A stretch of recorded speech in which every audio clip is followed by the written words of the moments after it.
जाणवत होतं की ही पहिली पायरी म्हणजे माझे बाजी पासलकर आहे, ही दुसरी पायरी म्हणजे माझे बाजी प्रभू देशपांडे आहे, ही तिसरी पायरी म्हणजे माझा सूर्यजी काकडे आहे, ही चौथी पायरी म्हणजे माझा तानाजी आहे.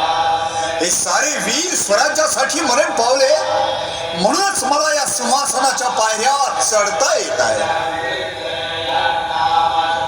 महाराज थांबा, तुम्ही आता या स्वराज्याचे भूपती होणार आहात. धर्मशास्त्राच्या आणि वेदांच्या आज्ञेप्रमाणे तुम्ही प्रतिज्ञा घ्या. म्हणा,